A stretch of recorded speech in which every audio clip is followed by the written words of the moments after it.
pretty different.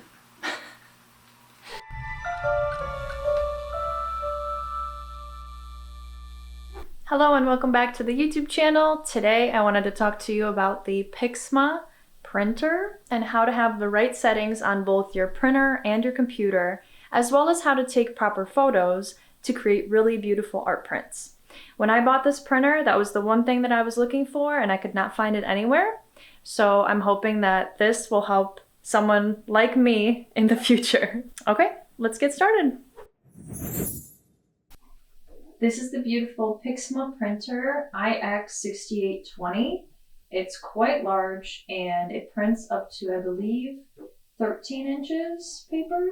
So one thing you will find with this printer, when printing art prints, you go through ink pretty quickly, and buying authentic Canon ink is extremely expensive. I think the first time I bought ink, it cost me $60 something, so it was quite a lot. And to constantly have to repurchase and buy new ink, it gets a little pricey. Luckily though, Pixma takes third-party printing ink as well. So I bought this off of Amazon. I think it only cost me maybe $16 and maybe like $24. It was like super cheap, at least a quarter of or a third of what I paid the first time.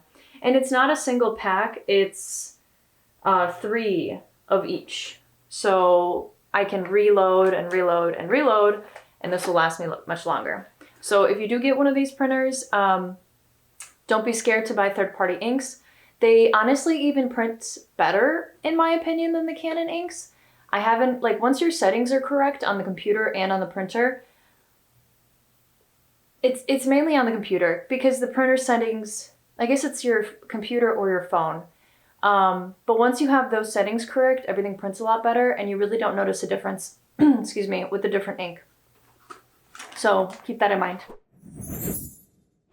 So these are the 2 paintings that we're gonna be making prints of, so you can see what the original looks like. This is the other one.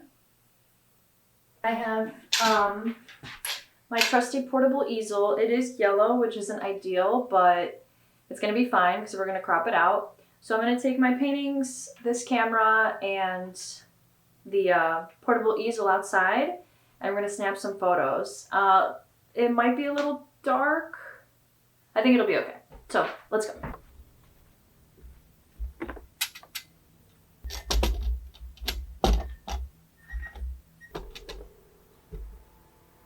So this is my ratchet setup for taking pictures of paintings. As you can tell, I am propping this up on just a tool that I have so that we don't get that bottom yellow panel of the easel. But I'm now going to take this camera because it's the only camera that I have, and I'm going to snap a few photos of these paintings, and then I'll be back and I'll show you guys how to do the rest of it. I'll generally try a few different types of shots, some in the more sunlight, some in more cloudy, even toned lighting, because sometimes my focus on my camera doesn't capture correctly and I need to move around to get it right. And sometimes certain lighting will bring out elements of the painting better. So like in the sunlight for a very bright piece, or something more moody like this likes more even lighting.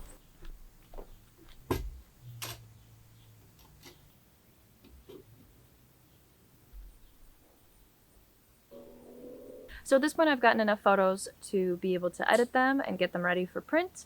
I'm going to bring everything inside and then we can head on over to the computer and import them. So let's go do that. Alright, so now that we have our photos for our art prints, we're going to move on to working on the computer, getting the photos to look like we want to, and then getting the print settings to work how we want to with our Pixma printer. I actually have my Pixma printer in a different room because it's so big, but I'll be able to bring the prints back in here and show you what they look like. So first and foremost, import your photos. My photos were on the same memory card, so I did that off camera. I now have them in this folder. I import my photos with one of these. It's like an adapter, so you're able to put your SD memory card into this slot right here, and this just plugs right into your PC. Obviously, if you have a Mac, you may have a slot right on the side of your computer. At some point, I think they took those off because they like to take everything off of Macs. It's like a constant buy new products thing. But luckily with PC, you can just get one of those. As long as you have a USB import, you can get one of those too and use it. The main thing I look for when importing photos is making sure that the focus is in the right place, that the photos are not blurry, that there's no distortion or warping, which we're gonna fix because the camera usually adds some kind of warp effect to it. And then making sure that the colors look correct in the images that we're working with. So now we're gonna edit in Lightroom. Pretty much what we're gonna start with is upping the contrast, lowering the shadows a bit so that the blacks look like blacks and the whites look like whites. I also like to remove any distortion from the camera, which generally is in there, and then crop down to the proper size. I am not someone who likes to remove every aspect of this being a painting. I really do like the fact that you can see that it was painted and like to preserve those aspects of the painting. I know that some people prefer to remove any mistakes or any problem areas or what they deem as problem areas, right? Because we're all perfectionists and we can't look at our own stuff without hyper analyzing. So you're going to keep tweaking this till you come up with a result that you like.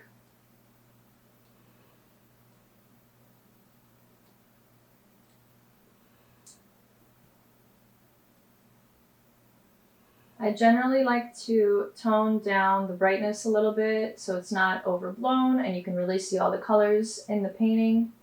And then if there are any weird artifacts or anything that happen to make it in because of the way you were taking your photo, you can edit that out here as well. Once you have your finished photo, I generally like to favorite this photo, and then you'll go to export and export it out as a TIFF file. I generally up the bit rate, the bit depth, to 32 bits so that it has a wide range of color available to it for printing purposes. And then save. What I've noticed using Pixma printer, it does not like to print from your phone. It does not like to print from your iPad. For some reason, there's some kind of sizing issue that happens between your phone, iPad, and the printer, and you can't get as good of settings as you will printing straight from your computer. So that's just something to keep in mind. Anytime I want to do actual good art prints, I just do them from my computer. If I don't care as much about the product that I'm going to get, I'll do it from my phone, I'll do it from my iPad. It's still a good image, but it's not print quality. I generally like to print on matte paper. Get yourself some good paper. You're not going to get good results with just standard paper. It doesn't have the right, I don't even know what it is. It like soaks in the ink too much and everything gets a little too dark on it. But when you get nicer paper, it's going to be thicker. It's going to be that nice, like thick weight that you want, you know? And everything's going to look way nicer on it. I personally prefer matte, but you can also do glossy and the settings should be the same. When you first get started, you're going to have default settings on your computer. If you're on a Mac, they might be slightly different, but they're still going to be the default.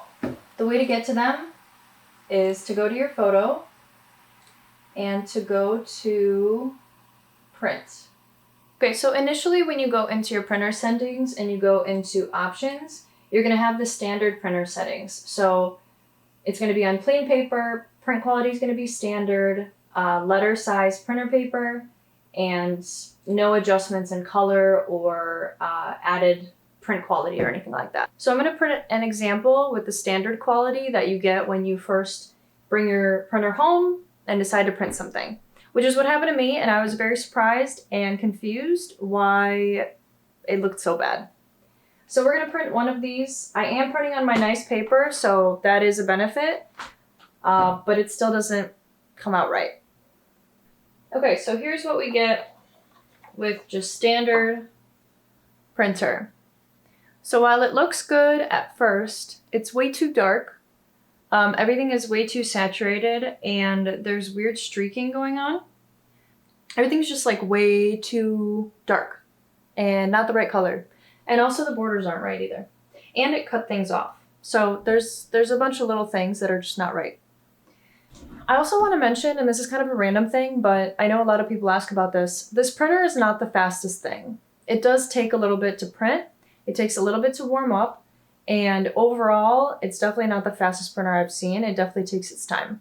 And the more you dial in the settings, it's not like slower because of it, but it takes a while for it to get everything working properly.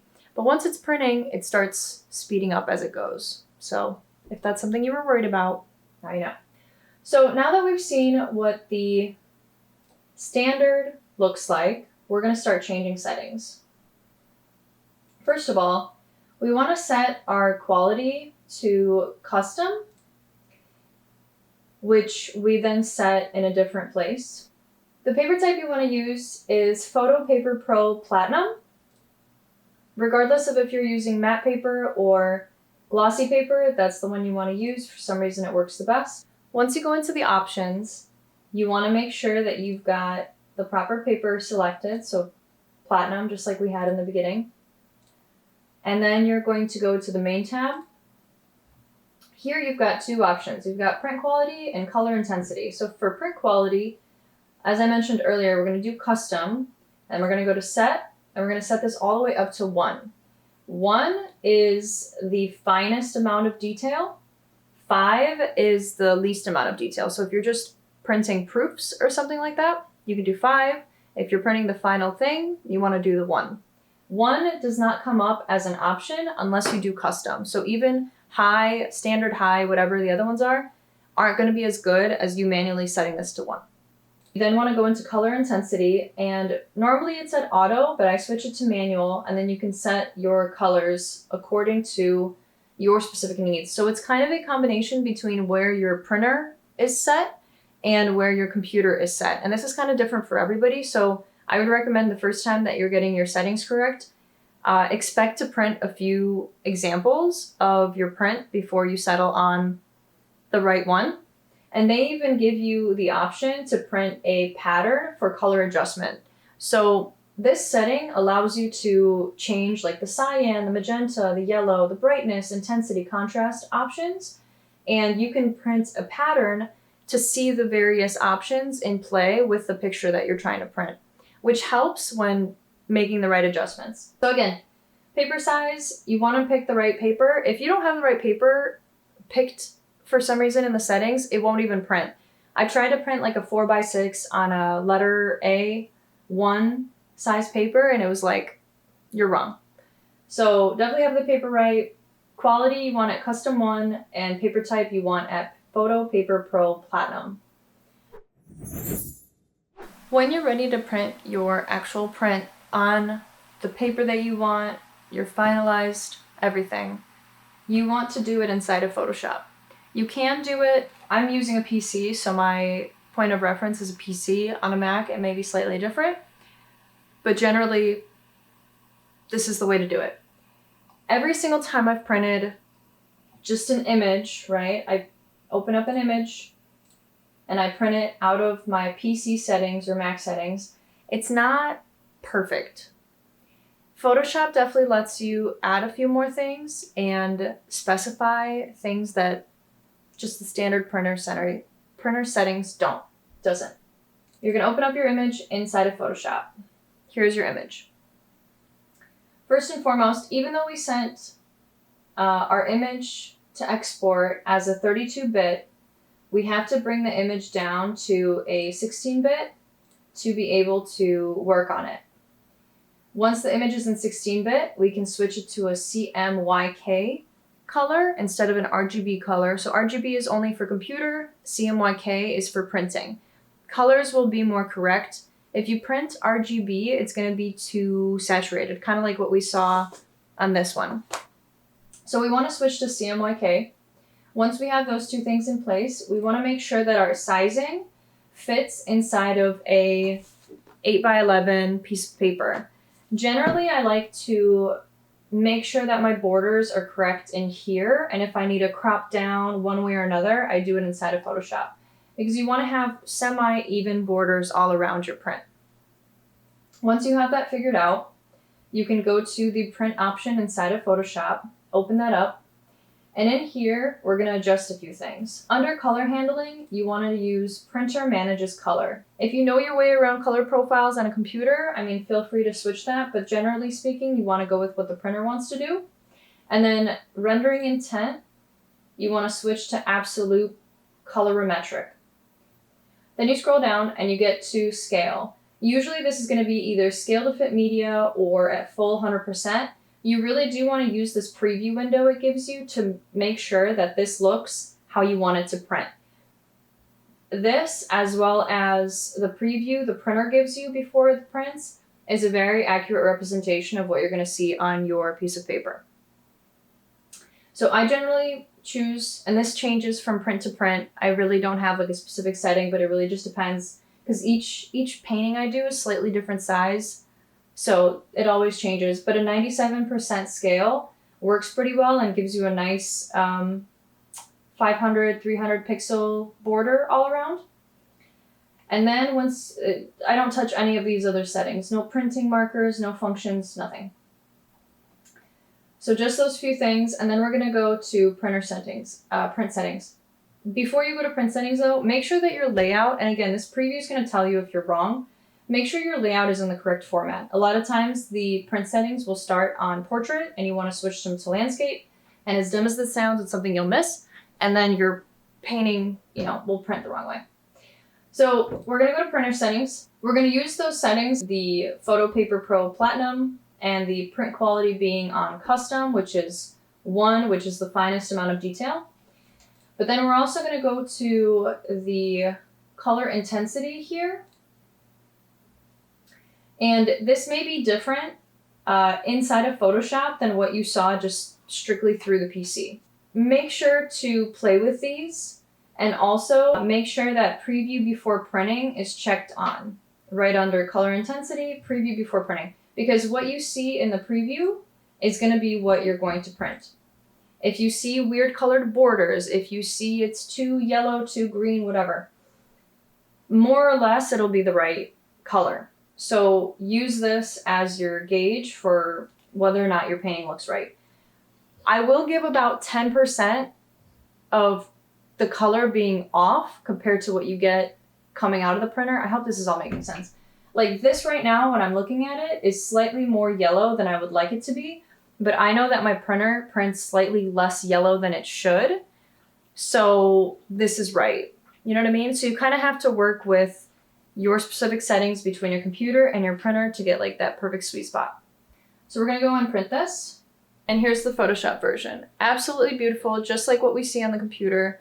The colors are all correct. We're not oversaturated anywhere. We have a nice border all around everything. So compared to PC settings, these usually work. I don't know why I printed this badly. I've definitely gotten better results with this before, but Photoshop's always the way to go, specifically because you can adjust the color space, the bit depth, and that colorimetric, absolute colorimetric really does make a difference as well. And you can tone in your colors as well. So this was on standard settings, just what the printer comes with. When I first got the printer and I printed something, I was so upset because I thought I got gypped and I thought I got like screwed over and I got a bad printer, but then I just had to get the right settings in place, and I mean, it's a monumental difference. So now let's print one of the other prints just to see if that works as well or if we need to adjust anything there. So I'm going to run through the same settings on this one. I'm going to go and switch the bit depth to 16-bit. I usually do don't merge and then switch to CMYK. And once those two are in place, I'm going to make sure that my image size is going to fit inside of an 8.5 by 11, which right now it's slightly too tall. So I'm going to need to crop just a little bit. It's actually slightly too wide. So I'm going to crop it down just a little bit. Can't even notice a difference. Now we're going to go to our print settings. Once you set up these print settings once, they should stay. The only thing you have to remember is to update landscape or portrait orientation. That always gets messed up. And start printing. Let's see what it looks like. So quite nice. Makes quite a bit of a difference. Doing the right settings. Pretty different. I hope this was helpful to you guys. I know that I really looked for somebody to explain this to me when I was first starting out. I definitely do want to add that with every print, the settings on the color and intensity do change because each print is a different color scheme and requires different specifications. So like what this needed was different from what this needed. You are going to have to play with it. I would recommend printing out the patterns to get yourself in the right place. But having those initial settings properly put is going to make a world of a difference. So you don't end up with that. If you found this video helpful and you enjoyed it, please like, comment, subscribe, share, all the things. Otherwise, I have no idea and I'm just doing this for myself.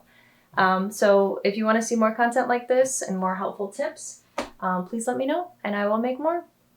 See you in the next video. Bye.